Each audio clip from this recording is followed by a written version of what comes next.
La France se réveille avec le sentiment d'être au bord, non pas d'une simple crise politique, mais d'un tournant historique.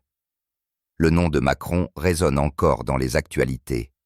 Son visage apparaît toujours sur les écrans, mais cela suscite de plus en plus non pas le respect, mais l'irritation, la fatigue ou un mépris flagrant. Il est encore formellement au pouvoir, mais moralement, il ne l'est plus. Ce n'est pas un président qui mène son peuple de l'avant, mais un homme qui tente de se maintenir sur un trône qui vacille de plus en plus sous lui. Ses discours résonnent comme un écho d'un autre monde, où tout est stable et prévisible. Mais la France qu'il gouverne a depuis longtemps cessé d'être ainsi. Dans les rues de Paris, on ne voit plus la vie urbaine ordinaire. Les manifestations sont devenues une partie du quotidien. Avant, elles étaient organisées le week-end ou à des dates spéciales. Maintenant, elles éclatent spontanément, n'importe quel jour, dans n'importe quel quartier. La police est fatiguée depuis longtemps d'être utilisée comme seul argument du pouvoir. Les forces de l'ordre elles-mêmes ont commencé à murmurer « Nous ne protégeons pas l'État, mais les positions de certains individus ». Elles comprennent que le peuple les considère de moins en moins comme des protecteurs, de plus en plus comme un instrument de répression. C'est un sentiment dangereux, car lorsque la confiance disparaît entre la société et les forces de l'ordre, le pays s'approche d'une ligne au-delà de laquelle commence le chaos. Macron tente de garder le contrôle, mais chacun de ses pas provoque une nouvelle explosion d'indignation. Il parle de réforme, on l'accuse de diktat. Il parle de progression, on lui rappelle les millions de personnes vivant sous le seuil de pauvreté. Il parle de sécurité, on lui montre des quartiers où la police a peur de se montrer. Chacune de ces allocutions résonne comme une tentative de convaincre non pas le peuple, mais lui-même, qu'il est encore possible de rectifier le tir. Mais tout semble indiquer que la France a déjà commencé à vivre dans l'ère post-Macron, bien qu'il reste formellement président. Qui peut lui succéder? Cette question est débattue non seulement dans les coulisses du pouvoir, mais aussi dans les cuisines, dans les cafés, sur les réseaux sociaux.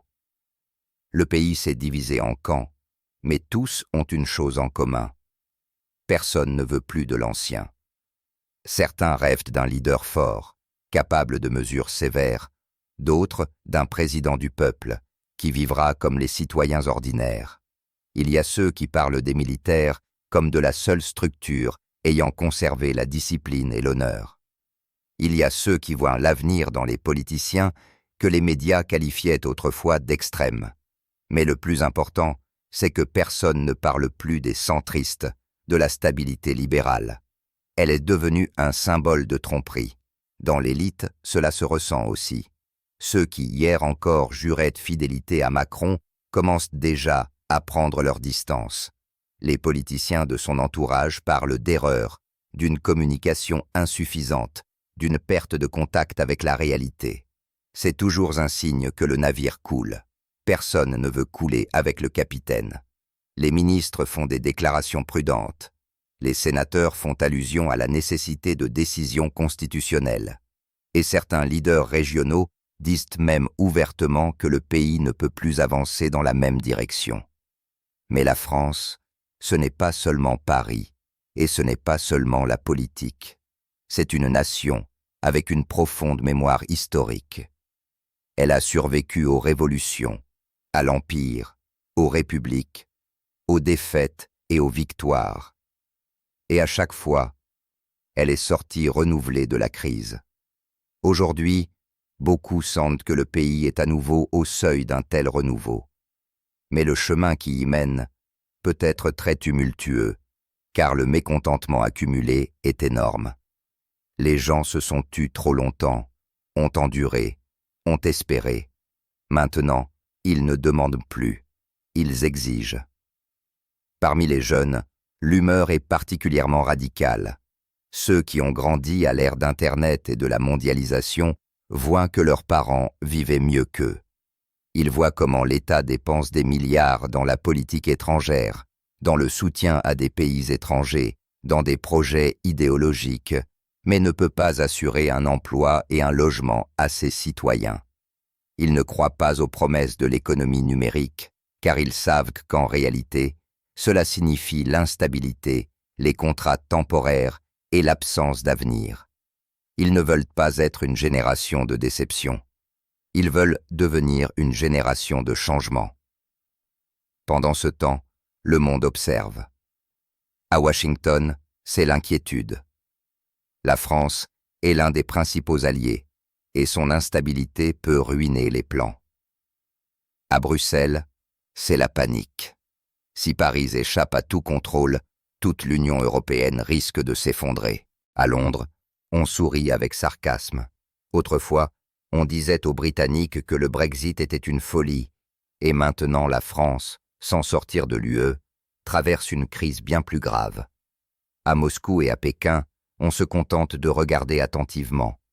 L'équilibre des forces est en train de changer dans le monde, et ce qui semblait éternel hier peut disparaître en un clin d'œil aujourd'hui. Macron se promène encore dans le palais, donne des interviews, participe à des sommets, mais de plus en plus de gens le regardent comme l'ombre du passé. Son époque touche à sa fin, non pas parce qu'il a signé un document ou perdu des élections, mais parce que le pays ne voit plus en lui un leader. La France est comme un organisme vivant qui a rejeté ce qui ne lui convient plus. Et lorsque le peuple rejette le pouvoir, aucune institution, aucune loi, aucun discours ne peuvent plus arrêter le changement. La France se réveille avec le sentiment d'être au bord non pas d'une simple crise politique, mais d'un tournant historique. Le nom de Macron résonne encore dans les actualités. Son visage apparaît toujours sur les écrans, mais cela suscite de plus en plus non pas le respect, mais l'irritation, la fatigue ou un mépris flagrant. Il est encore formellement au pouvoir, mais moralement, il ne l'est plus. Ce n'est pas un président qui mène son peuple de l'avant, mais un homme qui tente de se maintenir sur un trône qui vacille de plus en plus sous lui. Ses discours résonnent comme un écho d'un autre monde, où tout est stable et prévisible. Mais la France qu'il gouverne a depuis longtemps cessé d'être ainsi. Dans les rues de Paris, on ne voit plus la vie urbaine ordinaire. Les manifestations sont devenues une partie du quotidien. Avant, elles étaient organisées le week-end ou à des dates spéciales. Maintenant, elles éclatent spontanément, n'importe quel jour, dans n'importe quel quartier. La police est fatiguée depuis longtemps d'être utilisée comme seul argument du pouvoir. Les forces de l'ordre elles-mêmes ont commencé à murmurer « Nous ne protégeons pas l'État, mais les positions de certains individus. » Elles comprennent que le peuple les considère de moins en moins comme des protecteurs, de plus en plus comme un instrument de répression. C'est un sentiment dangereux, car lorsque la confiance disparaît entre la société et les forces de l'ordre, le pays s'approche d'une ligne au-delà de laquelle commence le chaos. Macron tente de garder le contrôle, mais chacun de ses pas provoque une nouvelle explosion d'indignation. Il parle de réforme, on l'accuse de diktat. Il parle de progression, on lui rappelle les millions de personnes vivant sous le seuil de pauvreté. Il parle de sécurité, on lui montre des quartiers où la police a peur de se montrer. Chacune de ces allocutions résonne comme une tentative de convaincre non pas le peuple, mais lui-même, qu'il est encore possible de rectifier le tir. Mais tout semble indiquer que la France a déjà commencé à vivre dans l'ère post-Macron, bien qu'il reste formellement président. Qui peut lui succéder? Cette question est débattue non seulement dans les coulisses du pouvoir, mais aussi dans les cuisines, dans les cafés, sur les réseaux sociaux. Le pays s'est divisé en camps, mais tous ont une chose en commun. Personne ne veut plus de l'ancien.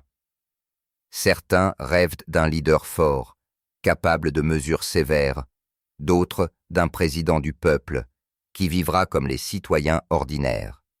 Il y a ceux qui parlent des militaires comme de la seule structure ayant conservé la discipline et l'honneur.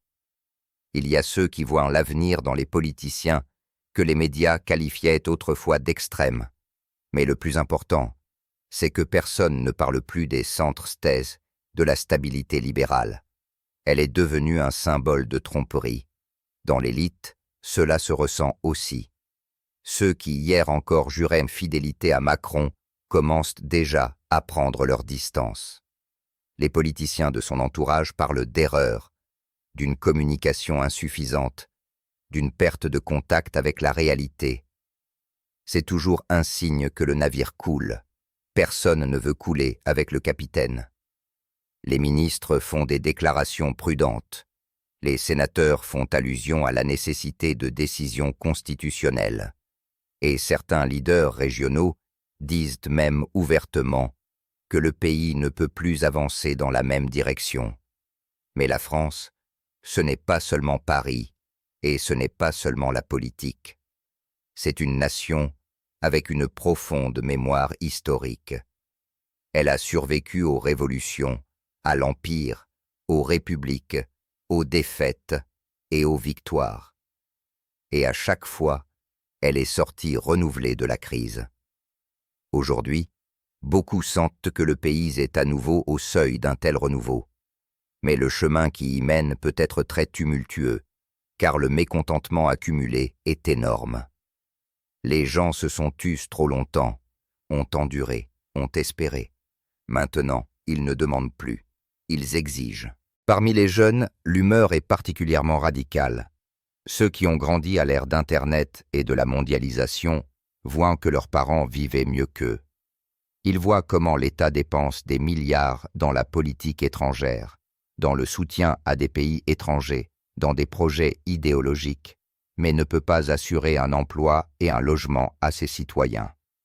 Ils ne croient pas aux promesses de l'économie numérique, car ils savent qu'en réalité, cela signifie l'instabilité, les contrats temporaires et l'absence d'avenir. Ils ne veulent pas être une génération de déception. Ils veulent devenir une génération de changement. Pendant ce temps, le monde observe. À Washington, c'est l'inquiétude. La France est l'un des principaux alliés, et son instabilité peut ruiner les plans. À Bruxelles, c'est la panique. Si Paris échappe à tout contrôle, toute l'Union européenne risque de s'effondrer. À Londres, on sourit avec sarcasme. Autrefois, on disait aux Britanniques que le Brexit était une folie, et maintenant la France, sans sortir de l'UE, traverse une crise bien plus grave. À Moscou et à Pékin, on se contente de regarder attentivement.